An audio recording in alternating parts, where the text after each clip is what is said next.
Саламатсыздар достор, бүгүн спорт KG долбоору Талас облусунда мына азыр командалар чыгып атышат. Азыр улакты башташат. 8 команда ойнойт. 15 мүнөттө.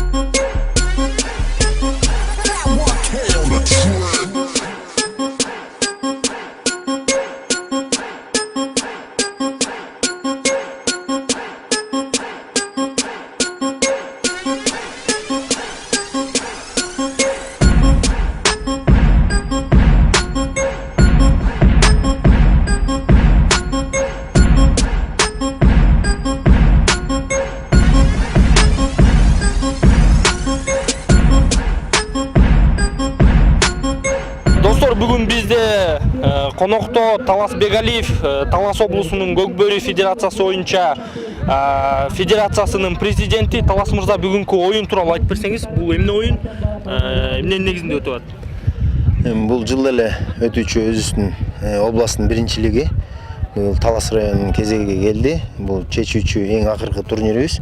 Бүгүнкү турнирдин жыйынтыгы менен биз ынтымак командасына 12 баланы тандап, элдин Талас элибиздин алдында бата алып, Кудай буйрса Бишкекке аттанабыз Норус турнирине.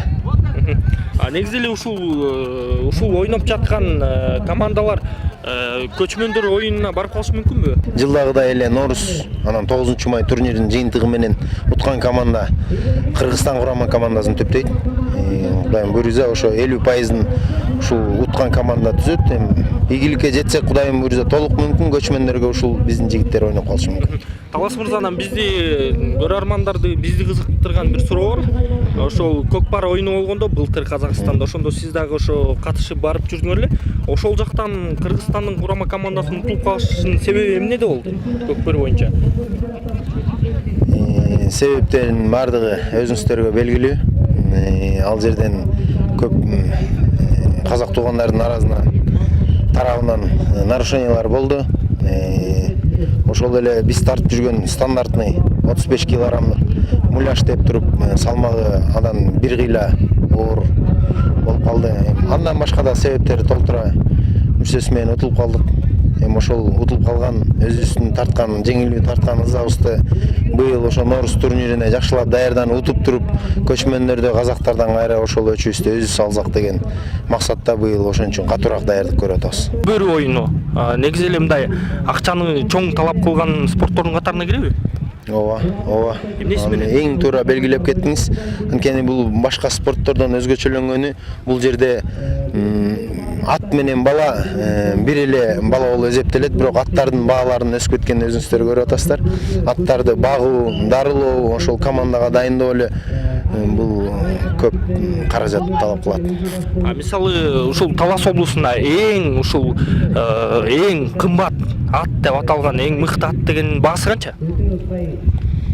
Биздин командада Ахиллес деген атыбыз бар, өзүңүздөргө белгилүү болгон. Ошону биринчи көчмөндөрдөн кийин казак туугандар 60 000 долларга сурап келген.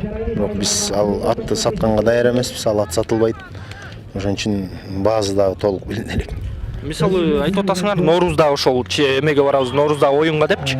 Ошол жакта ойногондо, мисалы, силердин бир команда барат да, Талас облусунанчы. Ошол бир команда барганда ошол канча ат болот? 12 ат болот. 12 аттын баасы канча? Ал жерде эң арзан 10 000 доллардан баштап 30 000 долларга чейин аттар бар. Ахиллести кошпогондо. Түшүнүктүү, сизге чоң рахмат маегиңизге. Азыр Талас облусунда жүрөбүз, Талас шаарында Манас ордодо улак өтүп атат. Улакта бүгүн 8 команда беттешип, азыркы учурда Манас командасы менен Талас командасы ойноп, бүгүнкү жеңүүчү команда болуп Талас командасы болду. Алар бүгүн 4-1 эсебинде жеңишке жетти. Сиз оюндун эң лучший улакчысы болдуңуз да, эң мыкты улакчысы. Буга эмне түрткү болду сиздин мындай деңгээлге жетишке? Баары бир Алладан, кичинекейибизден бери улак чаап ушинтип келе атабыз. Ошонун таасиринен кыш менен улак чаптык, ошонун баарын таасири менен ушинтип улак чоп. Негизи канчадан бери ушу ойноп келесиңер? 18 жаштан баштап эле ушундай чоң командаларга аралашып ойноп келе атабыз. Эмне түрткү болду ушу улак ойногонго? Улак ойногонго эми түрткү болгон себеби бул ата энем чабан болчу, тоодо ошол жакта тоодо мал кайтарып жүрүп ошентип тайсай кичекебизден үйрөтүп жүрүп улакчы болуп чоңойгонбуз. Келечекте максатыңар кандай болот? Эми келечекте бул жерде алдыга койгон максатыбыз мына бул жерде 12 бала ошол жерден түптөлүп мына 2018-жылкы Ноорузга аттанып турабыз. Удай бул жерде Ноорузда чемпион болойлу деп ошол жерден ушунча элден аталып чыгып атабыз.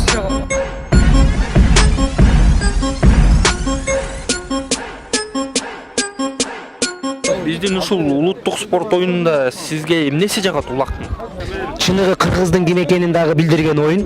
Бул ойын ушундай кызыган кетсе, кыргыздар кандай жоокер калк болгонун, кыргыздар ушул аз болсо да ушундай кенендеген жерлерди тарыхта ээлегендигин тастыктаган ойын да. Бул абдан бул толкундата турган ойын. Мен ушул көк бөрүнү көргөндө кыргыз экениме сыймыктанам. Кыргыз экениме сыймыктанып, ушун бир сүйүп көргөн ойын бул. Урматтуу Sports KG долбоорунун көрүүчүлөрү, биз бүгүн Манас Ордодо турабыз. Манас Ордодо бүгүн жакшынакай өтө кызуу болгон оюн өттү улак боюнча. Бүгүн ошол Талас районунун Талас жаштары жеңишке жетти. Ошондой эле чоңдор арасында Талас районунун жаштары жеңишке жетти. Азыр майрамдап элдер тарап жаткан учур. Биздин Sports KG долбоорубуздун социалдык тармактагы баракчаларына жазылыңыздар жана биз менен ылайым болуңуздар.